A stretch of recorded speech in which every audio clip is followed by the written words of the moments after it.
Olá, boa tarde.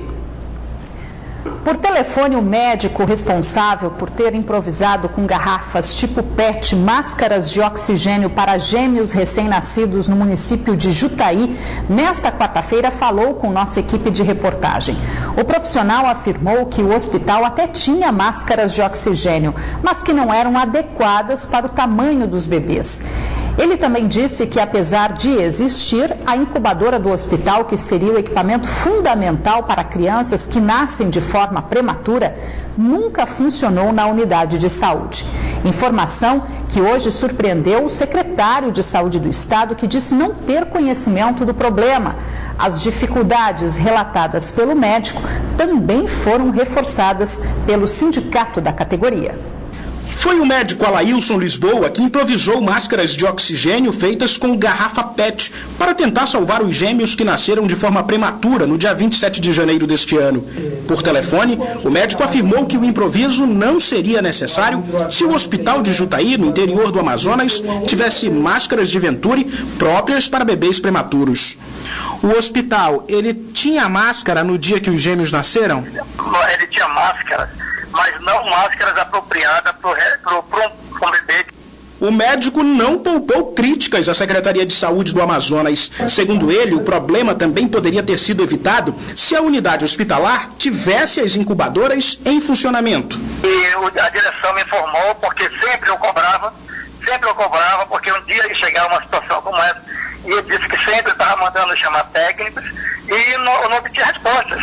Esta manhã, o secretário de Saúde, Pedro Elias, que está há 7 meses à frente da pasta, garantiu que ainda não sabia dessa demanda. A mim não chegou nenhum pedido do colega médico de Jutaí no sentido de que tivessem técnicos cuidando dessa incubadora. Até o secretário de Saúde isso não chegou. Obviamente que eu vou mandar checar isso. No início da semana, quando o caso dos gêmeos Gabriel e Gabriela ganhou repercussão com a divulgação na internet das imagens dos dois recebendo oxigênio através de máscaras feitas com garrafas PET, o governador do Amazonas questionou a atuação do médico responsável pelo procedimento. Alailson Lisboa, por telefone, disse ter ficado surpreso com a declaração de José Melo. Às vezes é que a gente se frustra quando houve um depoimento do governo do estado do Amazonas falando que a culpa é oriunda de médicos. Hoje o governador mudou o discurso ao dizer que não poderia opinar sobre a atuação do profissional. Do ponto de vista médico, eu não posso falar, né? Outro dia eu fui dizer que nós tínhamos aeronaves e que tínhamos também o telesaúde, e aí saiu uma matéria que disse que eu contestei a capacidade técnica do médico. Isso eu não vou fazê-lo. O governador José Melo chegou a mencionar durante a entrevista que o médico Alailson Lisboa, lá de Jutaí, poderia ter usado um recurso disponibilizado pela Secretaria Estadual de Saúde, que é a telemedicina, para trocar informação com um outro médico especialista no assunto. No entanto, no município de Jutaí, segundo o próprio médico Alailson Lisboa, apenas a rede básica de saúde dispõe do serviço. A telemedicina, ela funciona somente com eletrocardiograma na rede básica. Na rede hospitalar, que do meu conhecimento, não há telemedicina. Além de funcionar apenas na rede básica, é preciso internet para a comunicação ser estabelecida. Outra dificuldade que os médicos têm constantemente denunciado ao sindicato deles. Mas nós sabemos que a telemedicina, como já foi dito, depende da internet. A internet nos municípios do interior é precária e o governador sabe disso.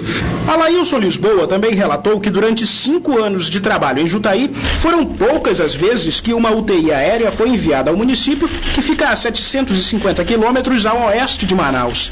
E a gente solicita UTI aéreo, sempre tem uma prioridade na nossa frente. Eu sempre comentei como é que sempre tem. Jutaí também existe no mapa. O governador garantiu que o serviço de UTI aérea está disponível para todos os municípios do interior do Amazonas e chegou a dizer que, sem necessidade, médicos chegam a acionar o avião. As pessoas chegam lá com dor de barriga, o médico liga para cá que é uma UTI aérea. Uma UTI aérea para o município de Jutaí não custa menos do que R$60 mil, que você tem que colocar o médico, tem que colocar todo o aparato. Então, a Secretaria de Saúde, quando eles pedem, através do Telesaúde, ela avalia o paciente. Em uma nota divulgada na terça-feira, a Suzan afirmou que em 2015, 774 voos foram realizados para fazer remoção de pacientes no interior e que este ano já foram 32 voos. Para o presidente do Sindicato dos Médicos, os números não mostram a realidade da saúde no estado. A Polícia Civil do Amazonas ainda investiga se uma adolescente de 17 anos é a principal responsável pela suspeita de violência sexual e de maus tratos contra o próprio filho de 4 anos de idade que foi internado no mês passado na capital para fazer uma operação de fimose. Em coletiva de imprensa esta manhã, a polícia informou que só os exames complementares que foram solicitados poderão confirmar se houve a violência sexual ou não, inclusive com a participação da companheira da adolescente. O caso do suposto abuso sexual fez a Delegacia Geral da Polícia Civil do Amazonas chamar a imprensa para falar sobre o início das investigações. De acordo com a polícia, uma adolescente de 17 anos é suspeita, junto à companheira, de violentar sexualmente o próprio filho de 4 anos de idade em Manaus. A criança, que teria sido usada para satisfazer os desejos sexuais das duas, também apresentou sinais de maus tratos, como queimaduras pelo corpo. E tudo veio à tona quando a avó materna teve contato com a criança que foi internada para fazer uma operação de fimose. A avó da criança estava tentando ter contato com a criança há alguns dias e a mãe da criança, adolescente, que é suspeita, tentava se esquivar, nunca levava a criança na casa da avó. E aí a avó decidiu ir até o encontro delas, né, da criança e da adolescente. Chegando lá, a avó detectou bastantes hematomas no corpo da criança. Né, e também vislumbrou que o pênis, o órgão genital da criança, uma criança de sexo masculino de 4 anos, estava bastante inflamado. No hospital, foram verificados outros indícios. Ainda de acordo com a polícia, a violência sexual foi descoberta por um médico da unidade de saúde, onde o menino deu entrada no dia 28 do mês passado. Também foram solicitados exames de corpo de delito e nas partes íntimas do menino. Enquanto os exames são providenciados, a delegada responsável pelo caso vai ouvir a mãe adolescente, a companheira dela e inclusive a criança, que após deixar o hospital foi para a casa da avó. Segundo a polícia, o menino já teria se queixado para ela.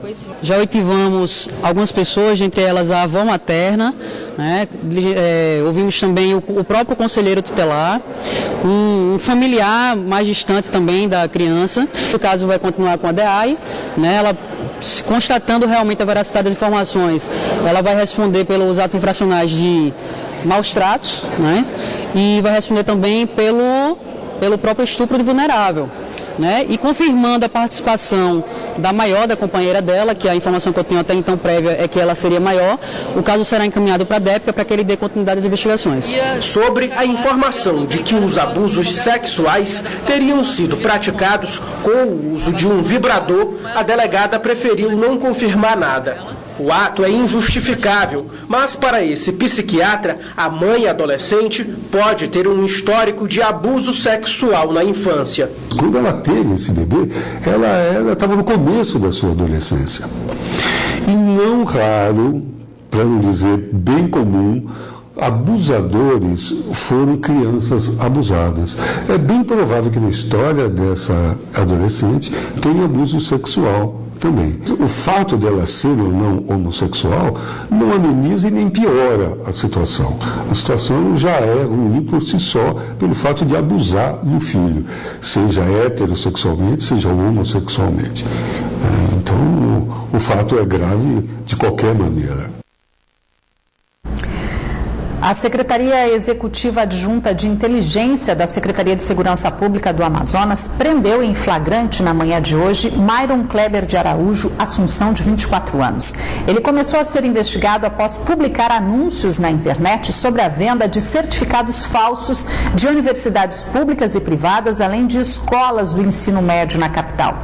Na casa dele, onde funcionava uma gráfica, foram encontrados documentos dos cursos de Direito e Engenharia, além de dezenas de carimbos com os nomes dos gestores das instituições de ensino. De acordo com a polícia, Myron chegava a cobrar cerca de R$2.000 por certificados falsos de nível superior e R$600 para ensino médio. A polícia investiga agora a participação de outras pessoas no esquema, inclusive na identificação de quem adquiriu esses certificados, que pode responder por uso de documento falso.